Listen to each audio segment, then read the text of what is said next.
What up? And welcome back to When Nice Guys Retaliate, where retaliation basically means you just become better men. And this may be the only channel where it's not a crime to be a nice guy, honestly.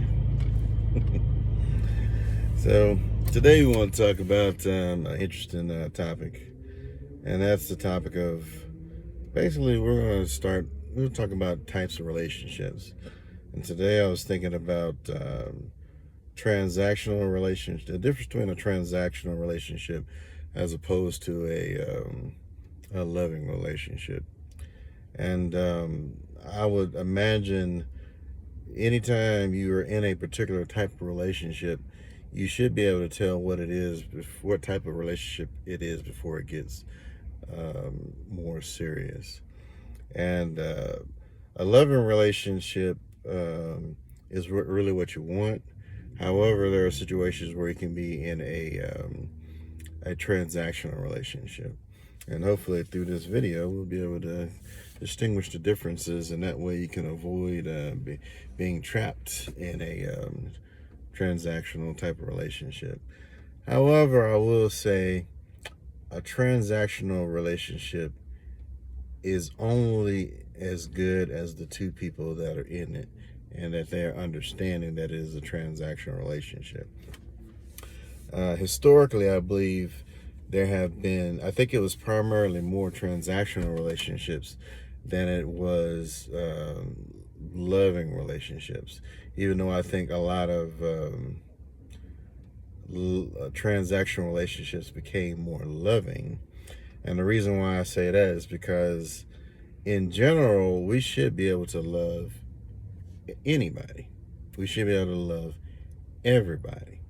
So the idea of having a transactional relationship without love is possible, but it's also not necessarily true in all cases, especially back in the day.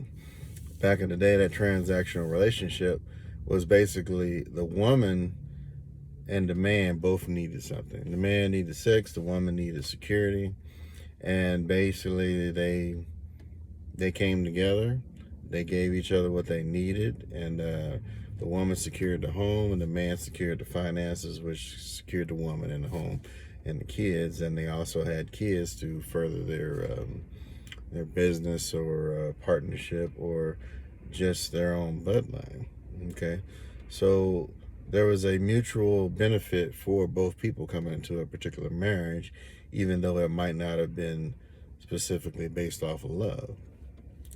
Now, that love could have been basically, hey, that person's attractive, you're attractive, hey, let's get together, let's make some kids. You may not have had the love that I believe a lot of women are looking for in today's age, which is where you have the attraction, you have the finances, you have everything that you want in that relationship, and that person is perfect, basically, or for the most part.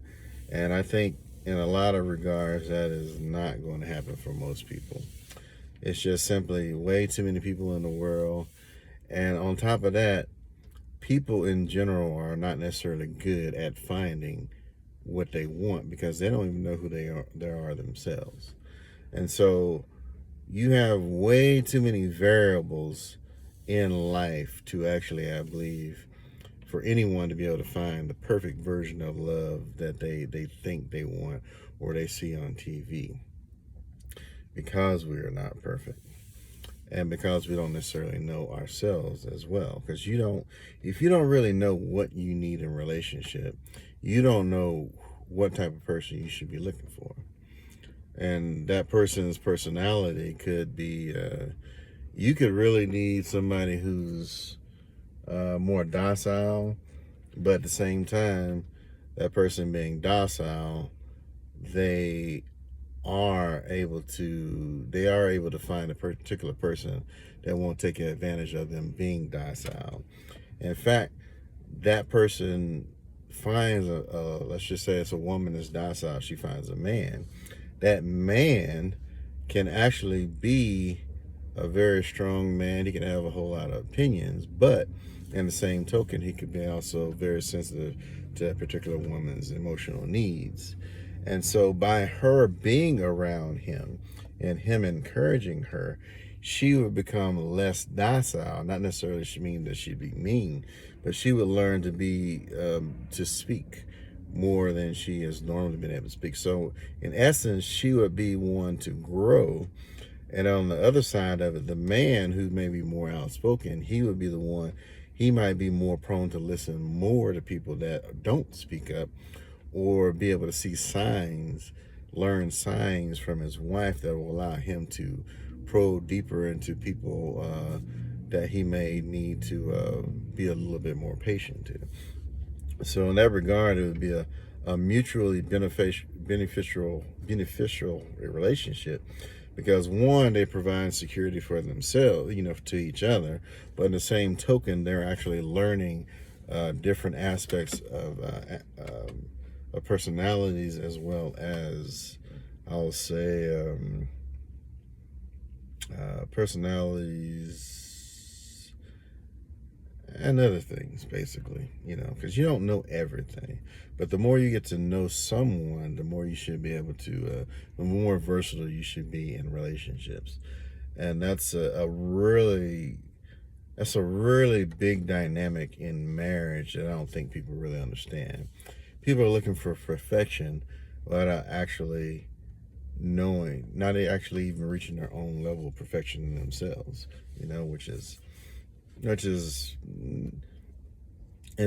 there is great potential in being able to do that, but the possibility of becoming a perfect person is just a part of growing up in life, and that's even after you become an adult. You still have to learn more and more things from different people to be able to be more versatile. But in today's age, people are kind of pushing people to be more separate and selfish, which actually basically makes weaker individuals, in my opinion.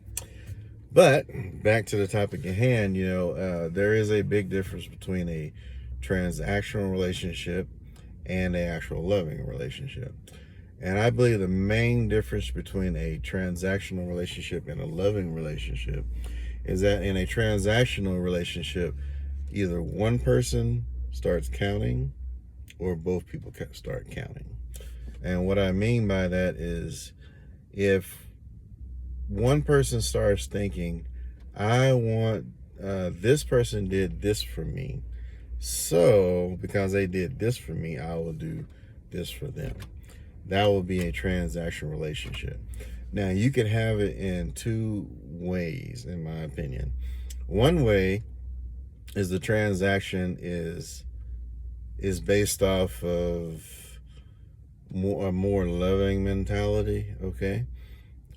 But then you have the other way where it's like it's truly transactional, which means their mentality is, I'm not going to do this unless this person does something else. So one of them is like, they don't freely give. People, one or both persons in a relationship does not freely give love, support, finances or whatever without getting something in return. And so that will be the principal difference between the two. But then you have the situation where you can have more of a mutual agreement, okay? And in that mutual agreement, people weigh what they do against what somebody else does. And even if they really have the heart to do it, they won't do it, because they feel they always have to get something for something, all right? So it has to be a transaction. It's actually mandated to be a transaction, some type of transaction, for that relationship to work. And then you have the more extreme side, where I think a lot of nice guys can get into potentially, and that's where the woman is only there because of what she gets. All right, she exchanges her presence for everything else that a man does for her.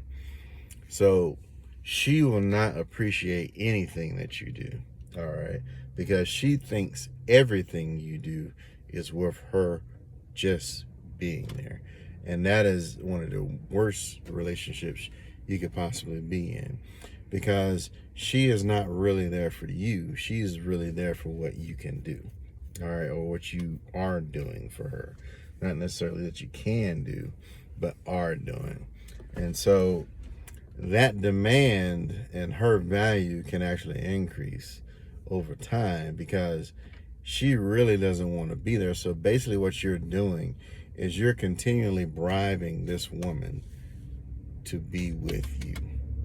All right. You are saying, hey, I'm worth you staying here because I send you on a trip every month.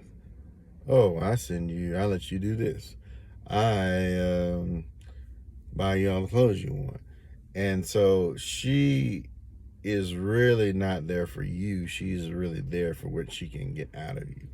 And that is the probably the worst type of transactional relationship you can get into.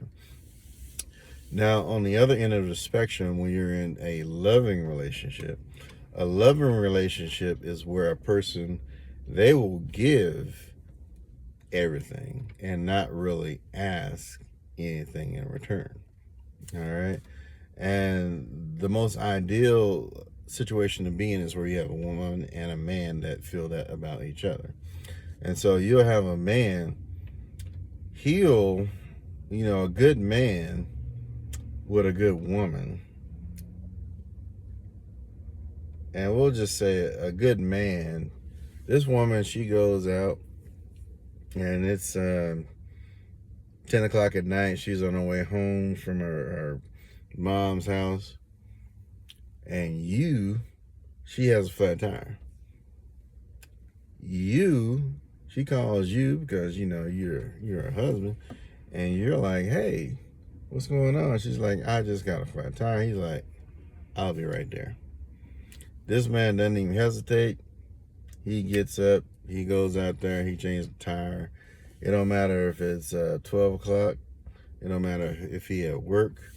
It don't matter if she's just on a trip to see her mom in another state. This brother is going to be willing to sacrifice a lot just to go help her and make sure she's good. In the same token, a wife, she would be willing to stop something. You know what I'm saying? She might want to go on, her dream may be to go on a trip to Italy. You've been planning it for 3 years. You finally got the money. But then all of a sudden, you find the car of your dream. And she knows that you found the car of her dream, but she also knows that you can't afford that car and go on this trip at this time. That particular woman, she would say, you know what? Lord willing, we'll be able to go on this trip again. But she'll make it a point to give that money over to that man for him to fulfill his dream, because she loves him that much. She loves that man so much that she will be willing to bypass or delay something she wants to make him happy, and vice versa. And so in a loving relationship, there is I'll say there's really a blank check on what you will do for the other person. However, there's also no limits on what somebody can do, all right, so to speak. And what I mean by that is there's nothing that person can do, you know what I'm saying, that will cause the other person to stop loving them. So if the person lost their job, the woman would always love that person, all right? And so they will be able to make it through a lot hard. They'll be able to make it through a lot of circumstances that are hard or difficult because of the level of love they have for each other. it's not built on a strong house or something that's easy to break. And so I guess we could just end it right there. I hope that makes sense. But basically, the difference between a loving relationship and a transaction relationship is that somebody starts counting. All right. And the moment one person starts counting, that's when that relationship becomes transactional. But ideally, you would basically have love as a bank check for the man and a woman. So you have to be careful when you're looking for a spouse, and kind of see if you can identify these in your dealings. And if you see them, basically that's an indication that you don't need to be in this relationship. All right, it's better for you to cut off a bad relationship than to actually try to nurture a relationship that's going to just run out in the first place. All right, so I know sometimes you might want to sacrifice for a person, but you can only sacrifice for somebody who's willing, that actually values what you're sacrificing. And there are a lot of women that don't value the sacrifice of a man. And if that's the case, it don't matter how much you do for her, it will never be enough. And even though you're very, very patient now, you're very, very loving now, you're very, very forgiving right now, at some point in time, that's going to run out. And the other side of that running out is you may not know who you are after that runs out, because those people who take advantage of you don't really know what type of monsters they're creating potentially if they cross somebody the wrong way.